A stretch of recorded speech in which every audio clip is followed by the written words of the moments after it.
Bandara Raden Inten 2 Beranti, Lampung Selatan mulai membuka layanan tes genos C19 untuk mendeteksi COVID-19. Layanan tes genos merupakan syarat perjalanan menggunakan maskapai penerbangan. Pelayanan genos COVID-19 itu dipusatkan depan area pemberangkatan, dibuka 1 kali 24 jam dengan tarif Rp40.000 dengan disediakan 3 bilik bagi penumpang yang akan menggunakan tes genos C19, sedangkan tes rapid antigen Rp200.000.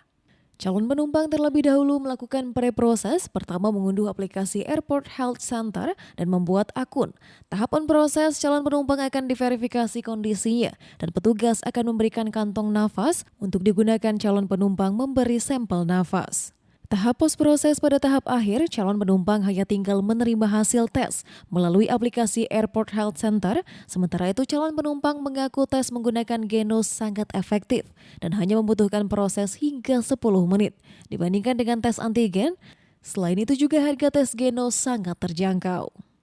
Menurutku ini sih lebih efektif karena untuk dari kita tes sampai ke hasil cuma butuh 10 menit. Kalau antigen kan kemarin aku sempat antigen tuh dari tes sampai ketemu hasil itu sekitar 30 menit lah. Untuk harganya sendiri Mas? Harganya juga lebih friendly, lebih bersahabat. Yang pasti lebih simpel sih, lebih praktis dan lebih murah ya. Gitu sih. Cepat pelayanannya? Iya, prosesnya cepat banget. Itu saat proses pengambilan napas itu ada kendala nggak Pak? Mungkin di ini aja kali ya, teknis pengambilan napasnya karena kan belum familiar dilakuin mandiri, jadi kitanya harus disosialisasiin terus aja sebenarnya. Sementara itu, Eksekutif Jenderal Manajer Angkasa Pura II Bandara Raden Inten Muhammad Hendra Irawan mengatakan hasil tes genos C19 menjadi syarat bagi calon penumpang yang menggunakan jasa maskapai penerbangan. Jika penumpang terindikasi COVID-19 disarankan tes PCR.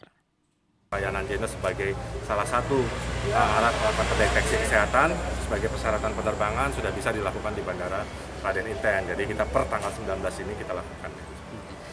Kita menyediakan berapa unit Pak tes ini? Jadi untuk saat ini untuk chamber, ketersediaan chamber ada 3. Jadi chamber ataupun bilik ya, biliknya ada 3. Sementara mesinnya kita punya 4, jadi 1 untuk cadangan seperti itu. Untuk tes genos yang harus dihindari tidak mengonsumsi makanan dan minuman beraroma tajam seperti durian, petai, jengkol, kopi, rokok, dan bawang putih karena dapat membuat hasil pemeriksaan tidak akurat. Genos C19 merupakan alat yang dikembangkan oleh Universitas Gadjah Mada untuk mendeteksi COVID-19 melalui hembusan nafas. Hasil pemeriksaan membutuhkan waktu 3 menit. Dari Kabupaten Lampung Selatan, Andi Apriyadi, Metro TV Lampung.